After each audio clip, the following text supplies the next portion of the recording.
You can pay a little or you can pay a lot. Today, copper peptide is on the chopping block. I know, shocker, I'm basically a lyrical genius. Today, as promised, I'm going to be comparing Niod's copper peptide serum to the Ordinary's copper peptide serum. When I asked you all, do you want this comparison? You said with a resounding, strong, loud, reverberant, echoing off the walls, yes. Here we are as promised. You clicked in this video probably already knowing in advance that there is a marked price differential between these two products. The Niod copper amino isolate serum is a whopping $62 for a tiny 15 ml bottle to get you started on the journey. Whereas the Ordinary multi-peptide plus copper peptides 1% serum, previously known as the buffet, is a more meager $32, not for a tiny little 15 ml starter bottle, but a 30 ml full-size bottle. That's a lot of money saved right there. To remind you all,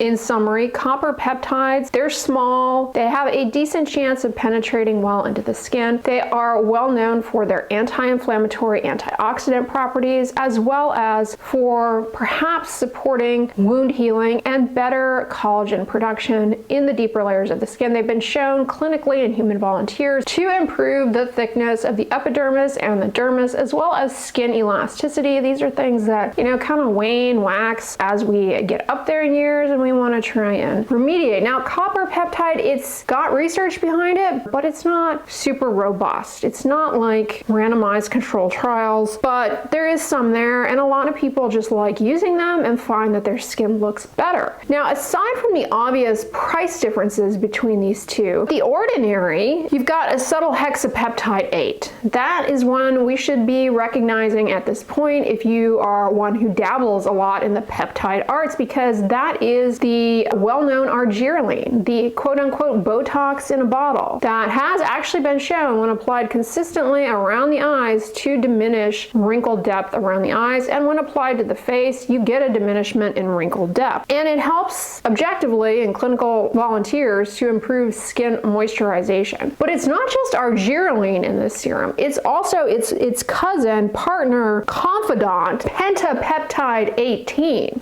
Sounds demonic. Lufacil is the trade name for this, and actually it works so well alongside argireline to impart sort of a wrinkle smoothing effect that this to me is one of the more eye-catching, if you will, manufacturer studies on their peptides, in that you take 5% Lufacil alone, apply it for 28 days, and you get a reduction in wrinkles amongst volunteers roughly around 11%. You add argireline 5% to that 5% Lufacil, you now have Argirelox is a branded name, and you go from a reduction in wrinkles from 11% with just Lufacil all the way to at least a whopping 25%. I think that's really compelling because it kind of suggests that at least somebody in this mix is actually doing something maybe above and beyond simply improving hydration. So you get the two of those are Argirelox, okay? Then you get a pairing of peptides that many of you might recognize. Maybe not on first glance and reading the ingredient list because these names are long. You get palmitoyl tripeptide 1 plus its partner palmitoyl tetrapeptide 7. And you guessed it, that dynamic duo is Matrixyl 3000. This is one of the more evidence-based peptide pairings for diminishing the appearance of wrinkles. 3% Matrixyl 3000 applied twice daily resulted in a reduction in wrinkle depth around 39.4%, and also almost a lifting, a tightening effect of the skin. Then you've got Synake. Synake has a really long, complicated name, but Synake is its branded name. When you apply 4% Synake for 28 days, you get, you guessed it, a reduction in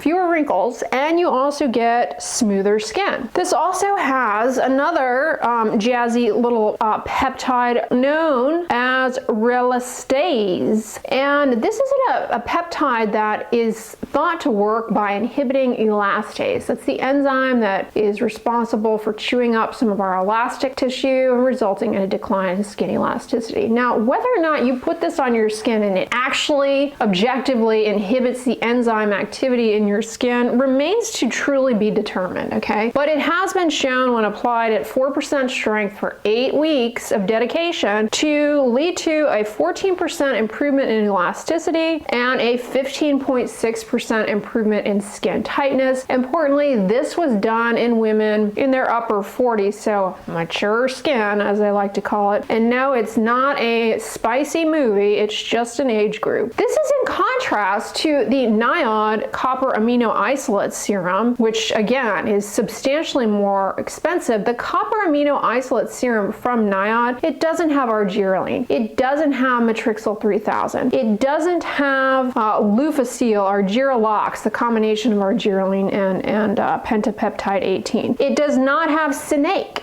It does not have relastase. So there are some other peptides in addition to what Niod is offering that result in, at least from manufacturer studies, further diminishment in wrinkle depth. And again, I really think that our Argirelox data is probably some of the most intriguing when it comes to peptides from manufacturer studies, which again, we're not gonna be, prescribing this to people with end stage wrinkles or anything, but it is compelling. You don't get that with the Niod. So you also don't get relastase, the peptide that, allegedly inhibits elastase. Now, here's the thing where we're just going to have a big question mark. Is having all of these other peptides plus the copper peptide the ideal package to deliver the results that you want in comparison to a serum without these that, for all we know, maybe has a lot more rigor behind the formula as far as the supporting characters in terms of the overall stability, etc.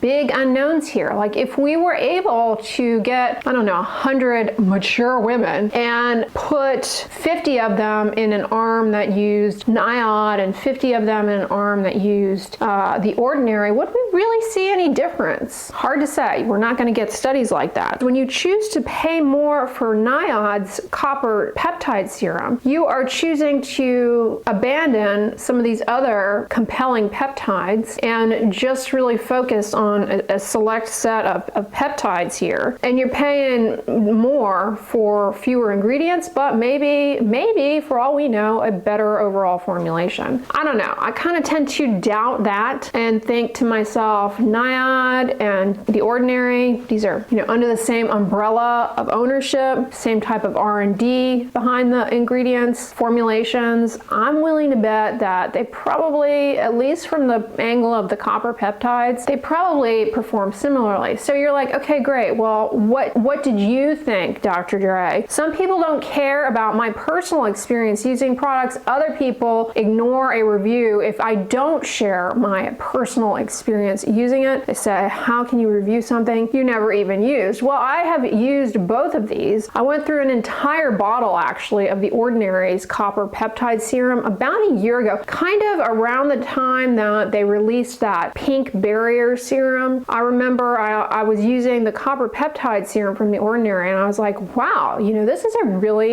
is really helping my skin look a lot smoother, a lot clearer as far as overall skin tone, luminosity, radiance, and I really enjoyed it. Just using it, I found to be beneficial. I found it enjoyable and something that I looked forward to using. I find that the Niod serum is fine. It works well, as I said in my review on it, but I don't know. I don't enjoy using it as much. I find it a bit more unwieldy. Texturally speaking, the Ordinary serum has a little bit more substance to it and feels like you're putting more on than just a very thin liquid that slips through your fingers. That's really just a personal preference. It doesn't necessarily speak to efficacy per se. I also in the past used the Ordinary's Buffet.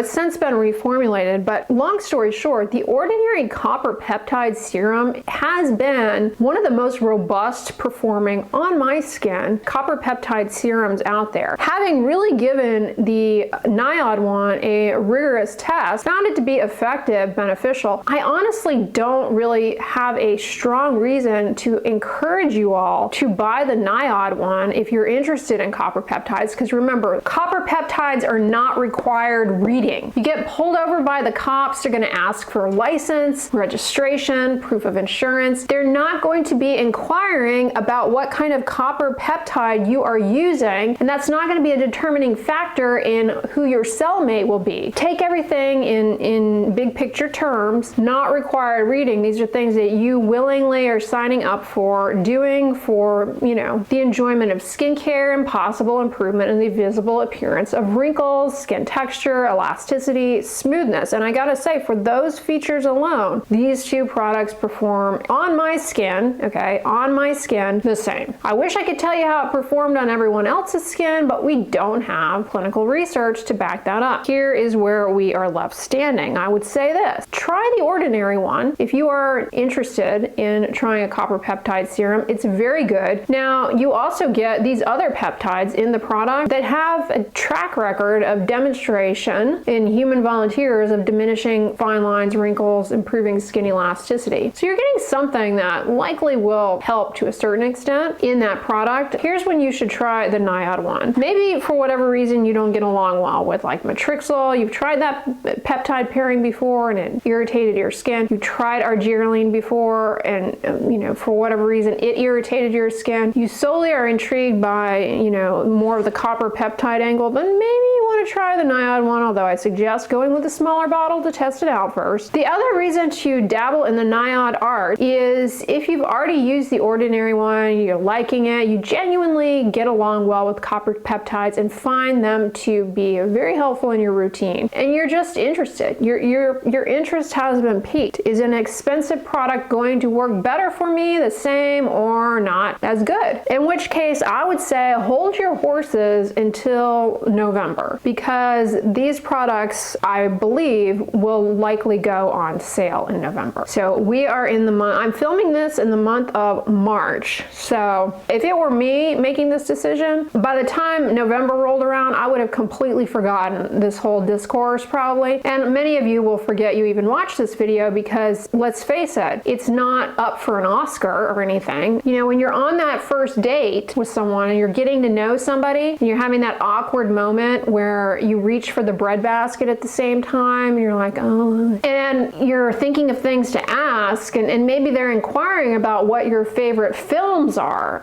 It might not come to your mind, especially if we're getting into the October months, that you have watched this video. I don't have that soundtrack in this video to really solidify that memory in your mind. I'm always in the palm of your hand though. You know, you can always scroll through your watch history and see what you watched, and that'll clue you in. You basically have watched a Zeffirelli 2.0, but you might forget, in other words, that you were intrigued by this. So if you forget about Niod come November, then I don't think it was meant to be for you. All right, y'all, that is the rundown. These are both great. One's a lot cheaper than the other, so I don't think I need to spell it out too clearly for you all. I hope you guys enjoyed this one. Do watch my video on Niod's copper amino isolate serum, comparing it to their copper amino isolate lipid emulsion, which we didn't even really touch on today. Not a cheap product either, so check that video out. Also, I've got a video about their eye serum, which has a lot of the peptides that we talked about from the ordinary that aren't in the Niod copper peptide serum, so there's that too. Anyway, y'all, I hope you guys enjoyed this video. Click the one on the end slate so you stay on my channel binging all of the skincare knowledge. Anyways, guys, I hope you enjoyed this video. If so, give it a thumbs up, share it with your friends, and as always, don't forget, sunscreen and subscribe. I'll talk to you guys tomorrow. Bye.